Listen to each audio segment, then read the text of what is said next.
Sentire Media. Hello, you. You're listening to A History of Italy.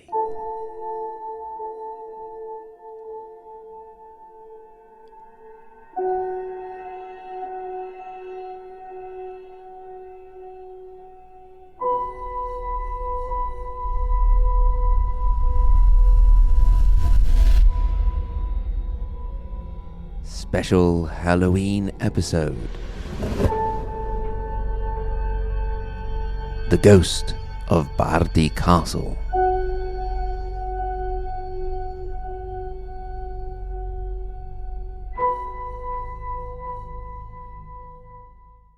It was one of our very first weekends away together. We were not married yet at the time, and children were far off into the future, although maybe the names may have been chosen by then. We set off in one of the first cars I had bought and was paying for in long installments myself, a little Ford Fiesta that looked black to me but was officially known as petroleum green. It had been a surprise present for my girlfriend. I had not yet learned that perhaps organizing a trip is best done together with time to plan. We made our way along the rolling foothills as they climbed and became the Emilia region Apennines, and we crossed the river Ensa into the province of Parma before heading up ourselves into those mountains. As we got closer to our destination, the roads became smaller and more winding.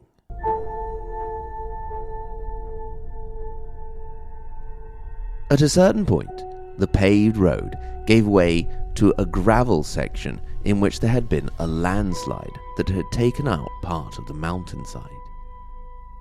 We stopped to consider the situation.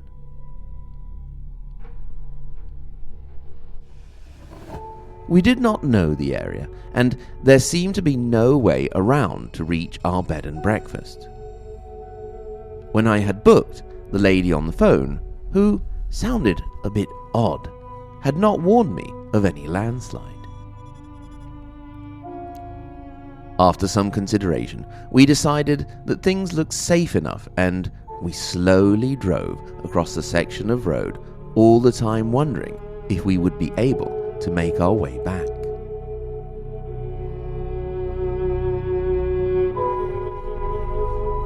When we finally arrived at our destination, a quaint, isolated building in a small valley, the strange impression I had got from the owner over the phone was reinforced. She was friendly enough, but had rather unsettling, wide, staring eyes. We were the only ones staying there.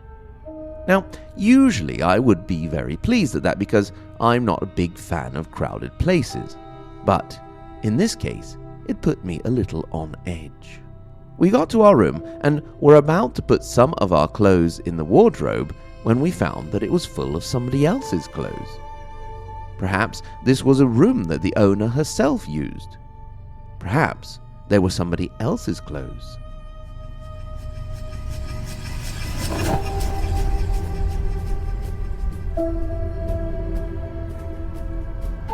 I started to imagine films or stories in which tourists disappear, leaving only their clothes behind.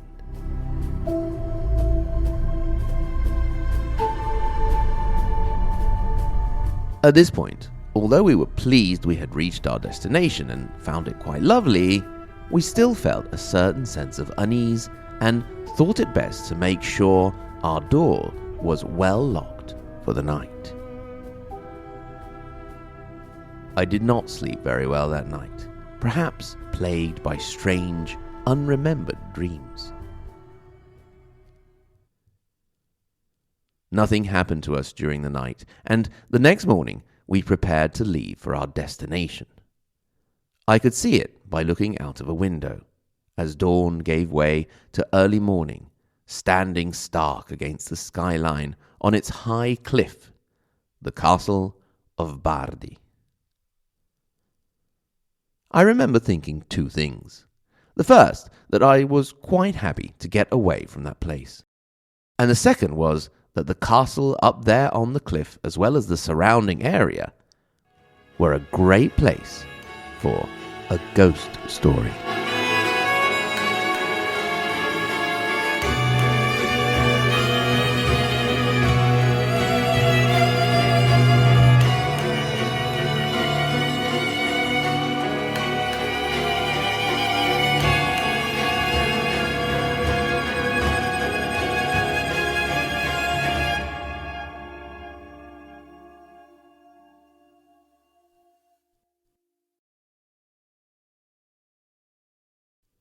Young Celeste made her way up to the highest tower of the castle.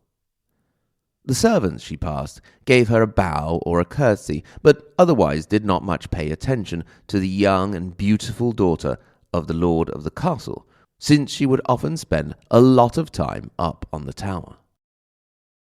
As she reached the top and then made her way over and looked out beyond the parapet, the wind caught a stray lock of her long, dark hair, which she distractedly tucked back behind her ear.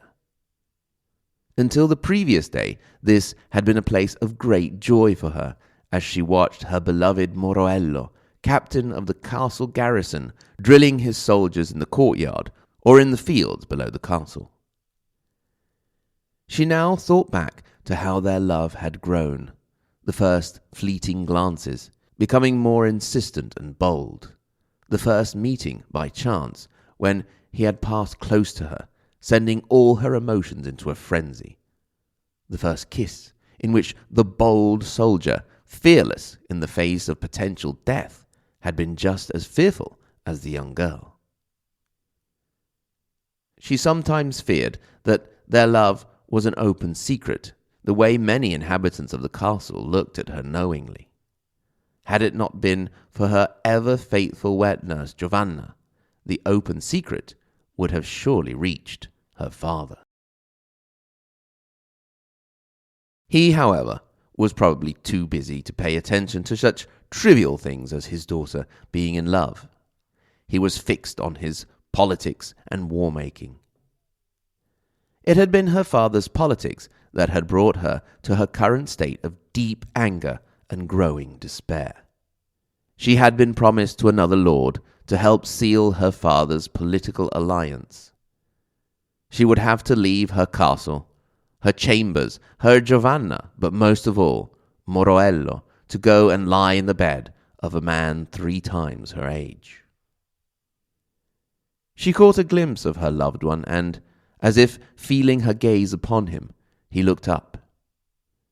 He showed no outward sign of greeting or affection, as was their usual code of conduct, but she could see from his sad look and the way he stooped his shoulders as he turned away that the news had reached the barracks. Celeste had wept and prayed and wept, asking for the good Lord to send her help. If he had allowed her to feel this love, surely it was cruel not to allow them to be together. That thought had made it even worse, feeling guilty at being angry at God and making her cry even harder. There had to be a solution. No one could feel this way in vain. Hope is the cruelest of feelings, and soon enough hope came to Celeste and Moroello. He was to lead a military expedition to defend the borders of the land. This was a great opportunity for him to win glory on the battlefield and accumulate riches from the booty. Perhaps, returning as a conquering hero, he could, in the eyes of Celeste's father, be worthy of his daughter's hand in marriage.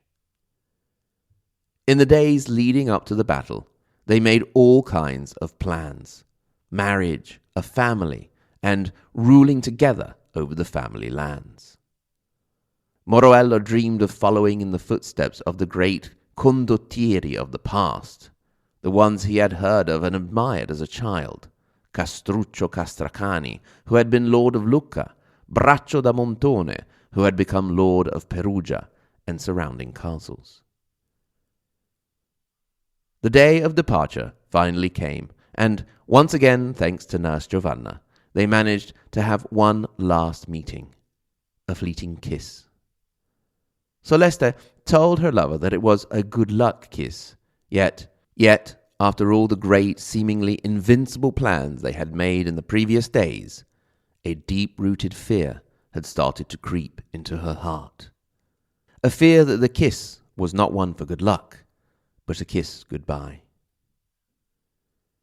For days she stood out on the tower, looking out over the fields and hills towards the valley below, where her beloved Moroello would be marching from. She did not believe that a single individual could feel the range and depth of feelings that she felt in those few days.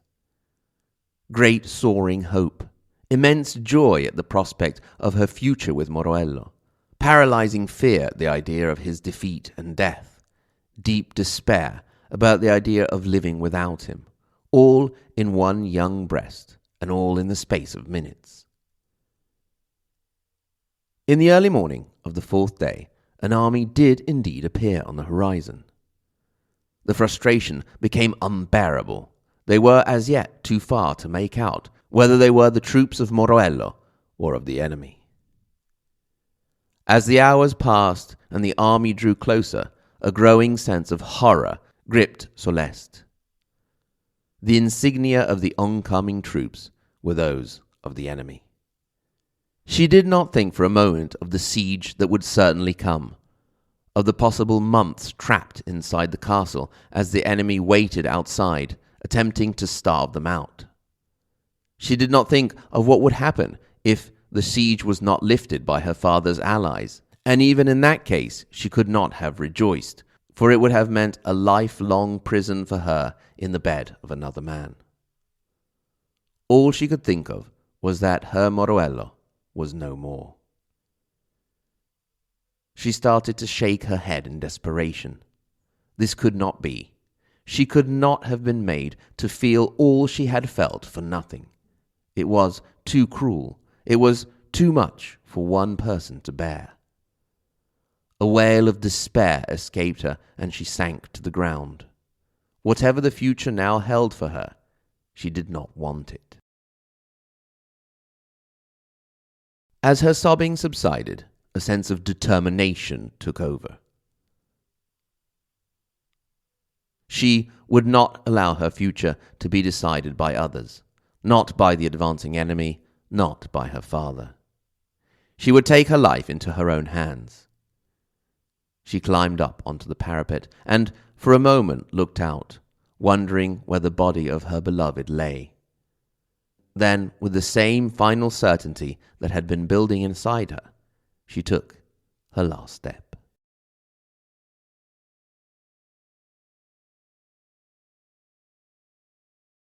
As the castle came into view, the captain's spirits rose. The battle had been hard fought, and he had lost many of his soldiers and friends, some barely more than teenagers. But, in the end, they had won. Now, Moroello could hope that his victory could be the first step towards being worthy in the eyes of Soleste's father. He had taken the enemy insignia as a trophy to take to his lord. But for him, it was all just a means to an end. The battle, the death, the glory, all steps on the pathway leading him to Soleste. He was actually pleased to discover that the Lord was not at the castle and would not return until later that same afternoon. This meant he could go straight to her. He made his way to their agreed meeting place. It wasn't a place that was actually hidden so that it would raise suspicion if they were caught there, but at the same time, not too many people would happen by, allowing a certain level of privacy. She was not there. He waited for a while, imagining that she had grown weary of waiting herself. That was not a problem. This great fortress now seemed very small, after all they had been through, and his goal was so near. She was nowhere to be found, and with mounting dread, he began to understand that something had happened. Although the day was bright, it was as if a dark cloud had come over the castle. There were no sounds of children playing, the farmers out in the fields, of the cooks banging around in the kitchen. Everything was subdued. Those he passed avoided his gaze. Finally, he found Giovanna, who could barely speak to him between her deep, heartbroken sobs. Finally, he managed to get the news out of her. Soleste was no more. He now stood on the top of the tower where she had spent her last moments, hoping to at least share that with her, to find some trace of her. It had all been in vain. The suffering, the bloodshed, the hopes and fears, all for naught. Still clad in his armor, he sunk to his knees and wept. Eventually, he got to his feet and gazed over the parapet, imagining her beautiful body broken and bloodied down below. Never again would those hands caress his face. Never again could he dress that smile with a delicate kiss. He had never had much time for religion, but he knew that when one took their own life, they could not get into heaven. Yet, for him, there was no heaven without Soleste. Once again, cruel hope intervened. That of the story Soleste had loved to tell him over and over as she read the comedy of the great poet. The story of Paolo and Francesca, damned for all eternity to the second circle of hell, yet together. Moroello climbed up onto the parapet and looked around for a moment, at the lands that they so naively had thought would be theirs one day, and they could rule together. He took a step towards her. So ends the story of Soleste and her beloved Moroello. Or does it?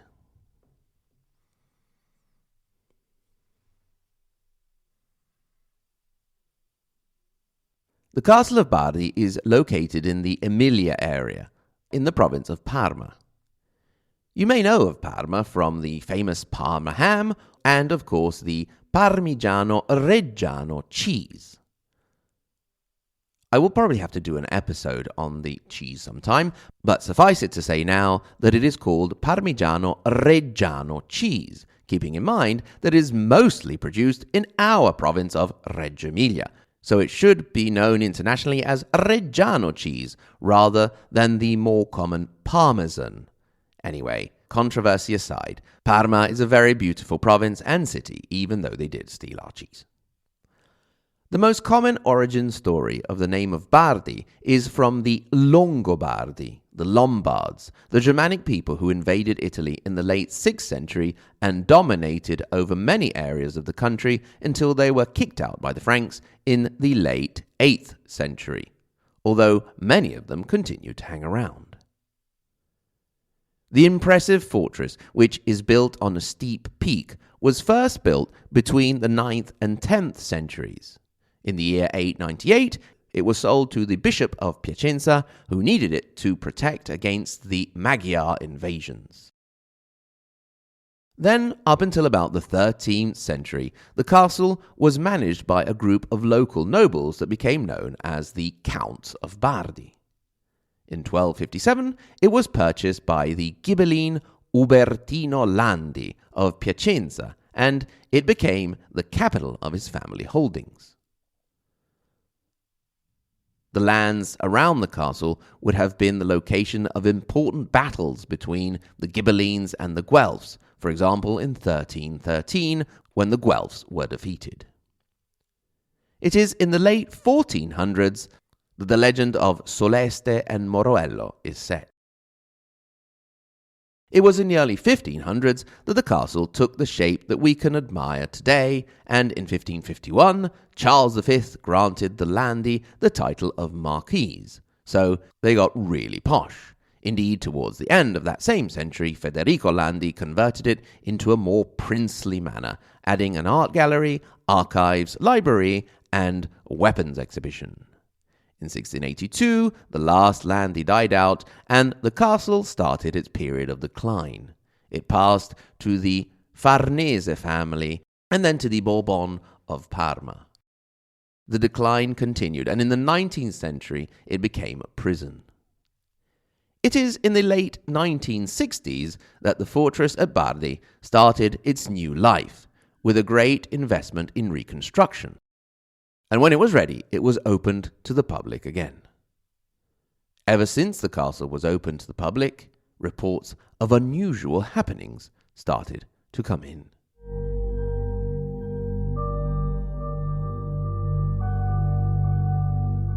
Some guides reported smelling strange odors in certain rooms of the castle, while custodians reported hearing conversations or even drums in areas that were completely deserted.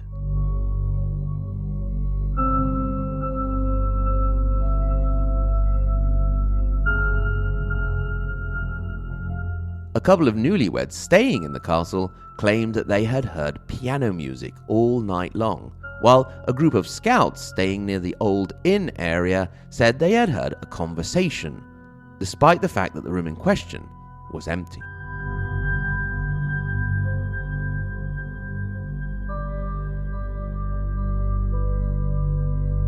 Things got serious in 1995 when an exhibition of torture instruments was organized. Local journalists Daniele Calausi and Gianni Santi ran a weekly opinion magazine called Lettere e Contrasti. They started to receive a series of reports from different sources, yet with similar stories. Many claimed that as they had tried to enter the torture chamber, they had felt a pressure on their chest, like hands pushing them back. At this point, the two journalists decided to spend a night in the castle. Like in the best horror films, when you actually shout at the screen, "Why are you doing that?" they decided to split up and go for a walk around 2 o'clock in the morning. Daniele, who was more prone to believing in supernatural events, headed for the torture chamber.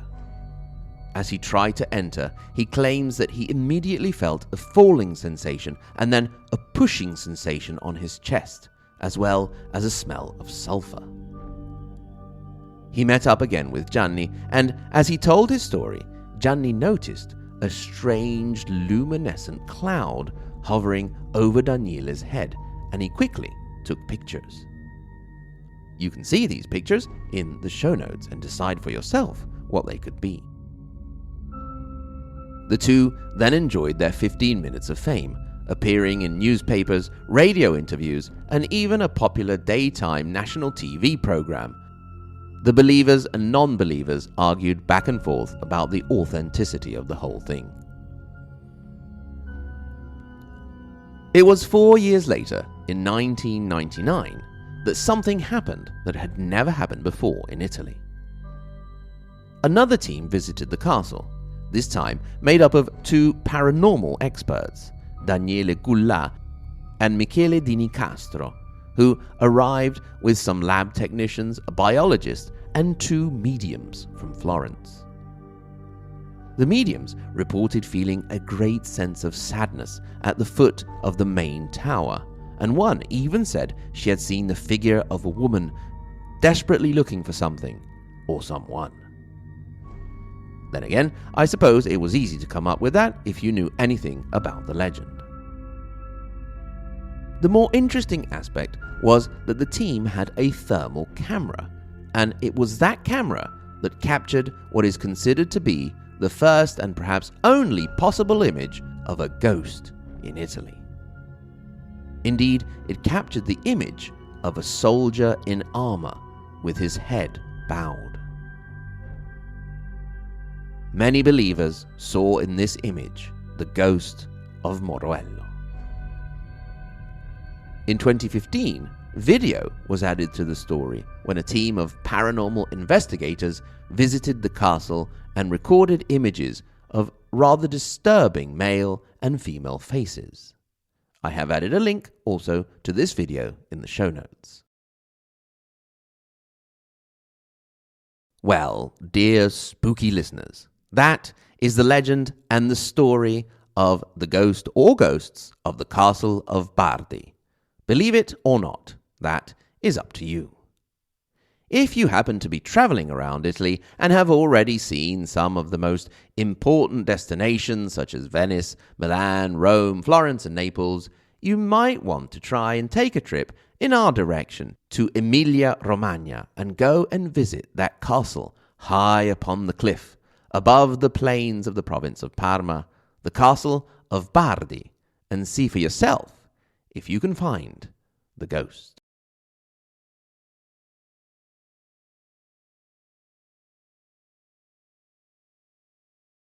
Thank you very, very much for listening.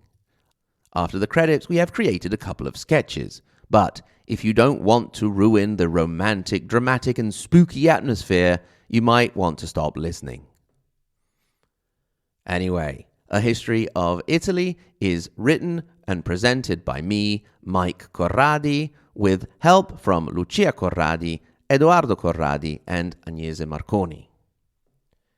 You can send us an email at hello@ahistoryofitaly.com, and at the same URL, ahistoryofitaly.com, you can click through to our social media. We are on Facebook, Twitter, and Instagram, and you can go to the support page and become a Patreon supporter, where you will have access to extra content. I would also really like to thank author Domenico Barletta for sending me a copy of his book, Soleste e Moroello, una leggenda d'amore. I have added a link to his Instagram page in the show notes. Music is by Mark van der Meulen, and you can also find links to his work in the show notes. Once again, thank you very much for listening, and until next time, if you survive Halloween, arrivederci.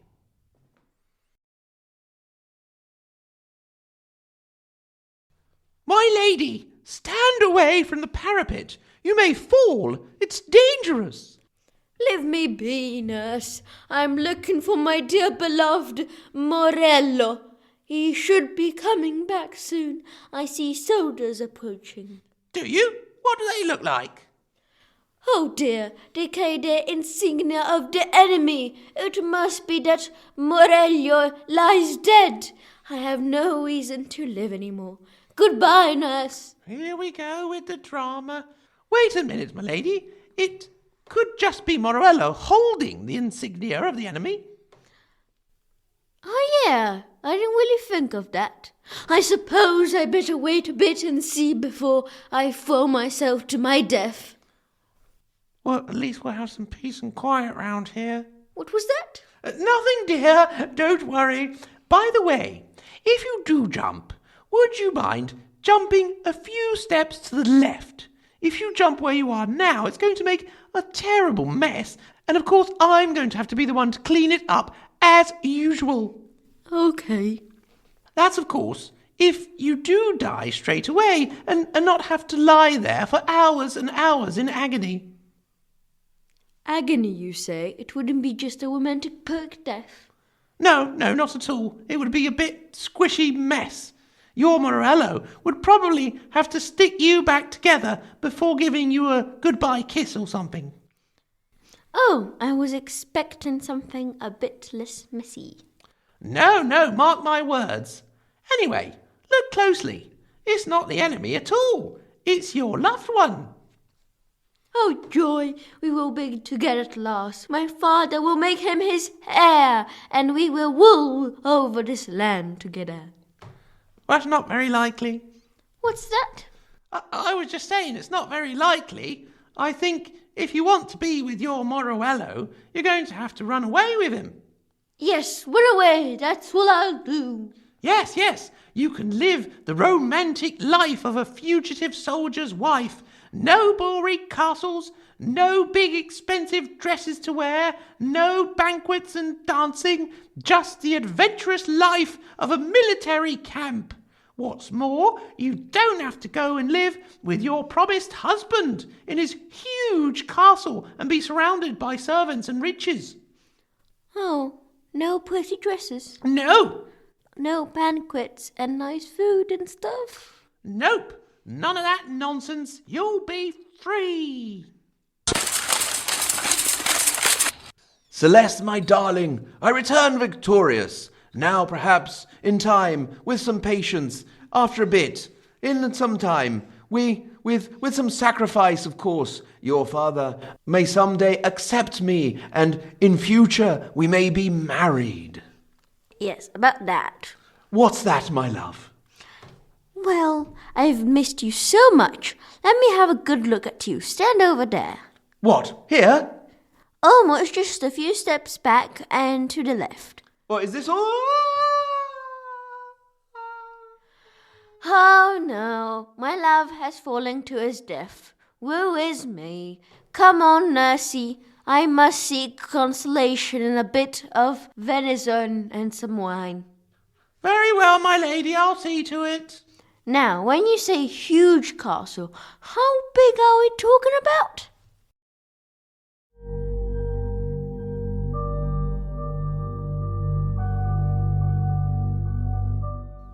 Well, medium, do you feel anything?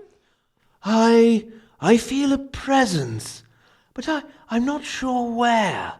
I'm getting a position. Could it be there by the foot of the tower where Moroello is said to have fallen? Ah, yes, I feel it clearly now. It's right there. It's a woman, it's a man, it's a Jew. A man, perhaps? Ah, yes, a man. Maybe the spirit of Moroello? Yes, definitely.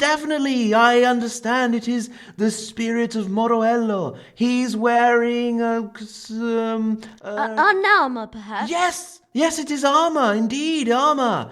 And definitely armor from the From the late 15th century? Yes, from the late 15th. Yes, that's it. Indeed, it must be Moroello. Yes, I'm quite sure now. How can you be sure, medium? He has a name tag on his armor? Well, that's unusual. Hold on. Blimey. I really am seeing something.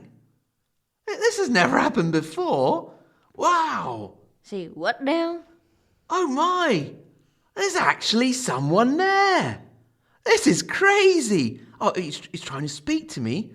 Wow, I've never had this happen to me before. I thought it was all rubbish. What is he saying? Oh, right, yeah. He's saying, tell Celeste to go and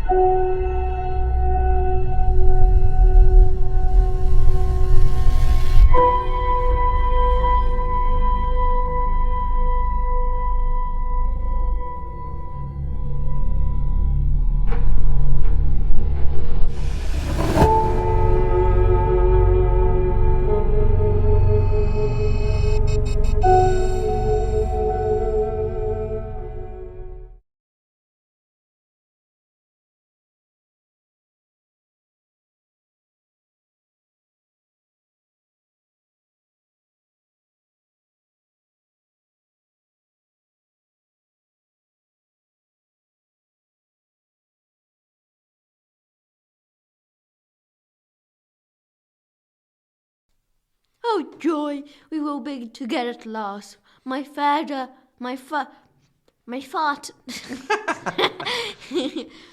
father will make him his heir. his heir. Heir.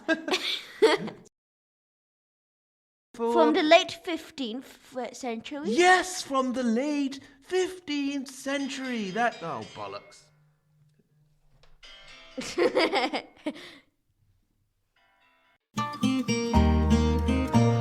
Sentire Media. Hey, podcast producers and show hosts. Do you want to join a podcast network that celebrates all things Italian? At Sentire Media, we understand the allure of Italy and its unique culture. Our devoted team of hosts and producers are all driven by their shared passion for Italy.